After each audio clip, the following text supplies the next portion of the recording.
В Дагестане под председательством Юрия Чайки состоялось заседание Совета при полпреде президента России в СКФО. В связи с последними событиями в Махачкале и Дербенте были обсуждены состояние и дополнительные меры по сохранению стабильности в регионе. Открывая совещание, Юрий Чайка еще раз выразил соболезнования родным и близким жертв теракта, совершенного 23 июня, в результате которого погиб 21 и получили ранения более 50 человек. Память погибших почтили минутой молчания. Мы видим, что враг нацелен на разрушение межнациональных и межконфессиональных отношений нашего общества, намеренно выбирая в качестве мишени для своих атак священные для верующих объекты. Его несомненная цель – дестабилизировать ситуацию внутри нашей страны, подчеркнул Чайка. В условиях проведения специальной военной операции, роста вызовов и угроз национальной безопасности недооценивать сферу межнациональных отношений как благоприятную почву для посева разлада и недопонимания в обществе недопустимо.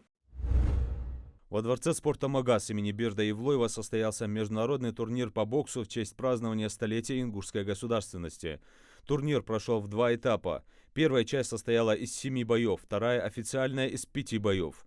Участие в мероприятии приняли две сборные боксеров, сборная Ингушетии против сборной мира. Всего это 24 профессиональных спортсмена. Основной бой вечера в весе до 69 килограммов прошел между спортсменом, представляющим Россию Исмаилом Илиевым, и боксером из США Пино Торрес Раян. Ингушский боксер одержал победу. Решением судей победу одержала сборная Ингушетии. 10-я группа паломников приземлилась в аэропорту МАГАС. Более 160 человек – это как жители Ингушетии, так и других регионов. В течение 2 недель паломники совершали обряды хаджа, посетили святые места, молились, совершали дуа. Пилигримов сопровождали руководители групп. На протяжении всего пути паломникам были обеспечены условия для максимального комфорта. В аэропорту хаджи встречали родственники, друзья, знакомые. По традиции звучали поздравления. Не все ингушские паломники возвратились домой. Из Саудовской Аравии в Ингушетию запланировано еще 4 рейса.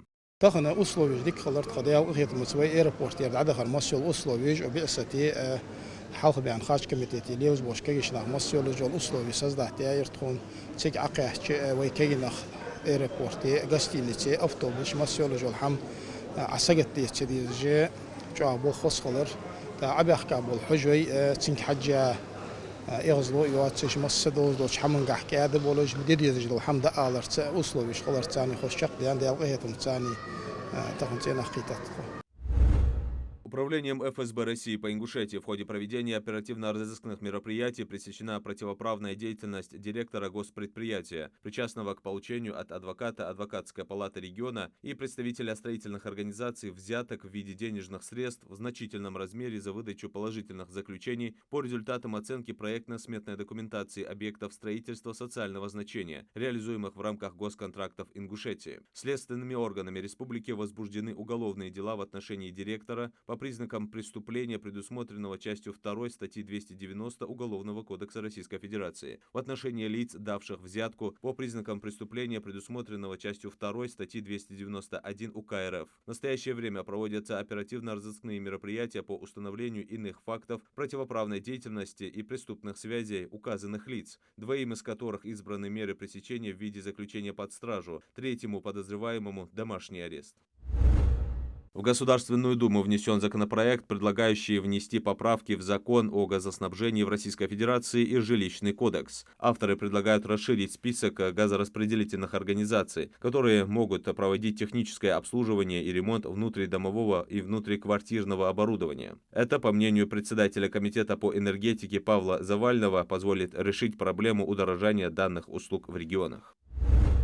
Масштабные учения по противодействию терроризму прошли в Сунжинской районной больнице. В них приняли участие все сотрудники медучреждения и спецподразделения правоохранительных органов. Для усовершенствования навыков медицинского персонала в чрезвычайных ситуациях подготовили ряд мероприятий. Начали с эвакуации всего здания. С этим все справились. Затем провели обыск. Проверили камеры наблюдения, искали условно установленные взрывные устройства. Учения показали готовность сотрудников быстро реагировать и способность защитить себя и пациентов.